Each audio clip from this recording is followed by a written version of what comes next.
ते मला अदृश्य दिसलं कुठं मसन वाटत ते अदृश्य मला मस्त.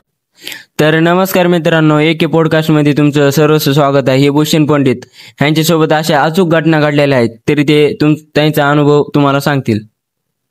तर नमस्कार मंडळी, माझ्यासोबत जे अनुभव घडलेला आहे ते आज मी तुम्हाला सांगणार आहे. आणि ते अनुभव मी कधीच माझ्या आयुष्यामध्ये विसरलेलो नाहीये. तो खूप असा डेंजर अनुभव होता. डेंजर म्हणजे ते कुणाच्या लाईफमध्ये होऊ नये असं माझी इच्छा आहे. तर ते एक दिवस होता की त्या दिवशी सगळे मित्र जमलो चौकावरती, सगळे मित्र जमलो आणि खूप दिवसानंतर जमलो. खूप 5-6 महिन्याच्या नंतर आम्ही सगळे मित्र एका जागेवर जमलो आणि त्यानंतर आमच्या गप्पा चालू राहिल्या. आमच्या गप्पा अशा चालू राहिल्या की हशी मजाकचे, भाऊ तू कुठं होता, काय होता ना, इतक्या 5-6 महिने गेलता. तर ह्या गप्पा आमच्या चालू लागल्या. तर रात्रीचे 9 वाजले. 9 वाजल्यानंतर टाइम कसा गेला काय कळाला नाही. 9 वाजले तर मित्राला मी बोललो की मित्रा मला भूक लागली, मी येतो जेवण करू.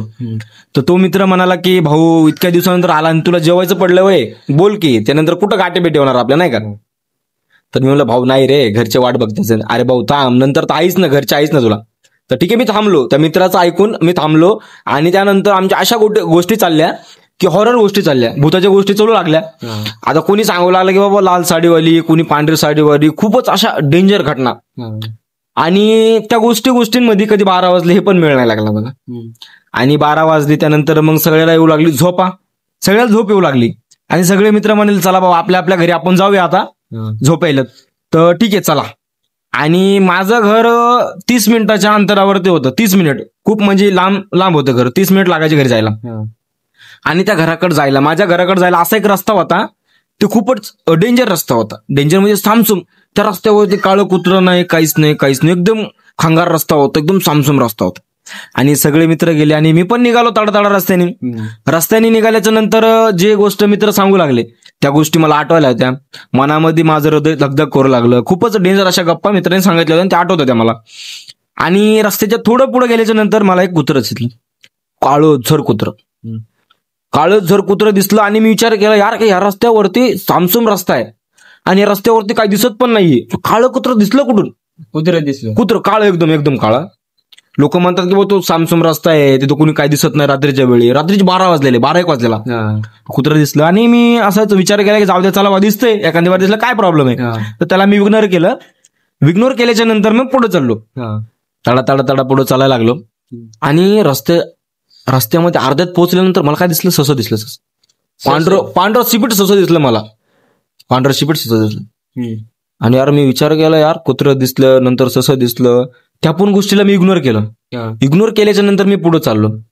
आणि पुढे गेल्याच्या नंतर असं काही दिसलं ते तुम्ही विश्वास बी करणार. तर तुम्ही असं काय बघितलं की त्याला तुम्ही घाबरलात? तर खोटं तुम्हाला काय बोलत नाही, असं मला भयानक दिसलं.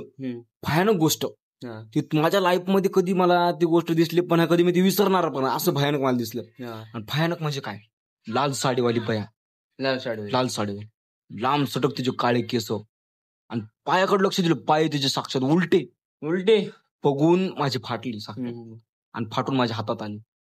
आणि ते मला अदृश्य दिसलं कुठं, मसन वाट्यामध्ये. ते अदृश्य मला मसन वाट्यामध्ये दिसले. आणि त्यानंतर मी खूप घाबरलो. घाबरल्याच्या नंतर मग मी हळूहळू पावलं टाकत मी घरापाशी कसा पोहोचल्याच्या नंतर माझ्या घरच्यांना मी ती गोष्ट सगळं क्लिअर करून सांगितलं. आणि माझ्या घरच्यांनी मग दुसऱ्या दिवशी मला देवळात पाया पडायला वगैरे त्या गोष्टी नेला. आणि त्यानंतर मला बरं वाटायला लागलं. हेच माझ्यासोबत अनुभव घडलेला होता. तर मित्रांनो, हे भूषण पंडित यांच्यासोबत असं झालेलं आहे. तर तुम्ही बी सुरक्षित राहा, सावधान राहा.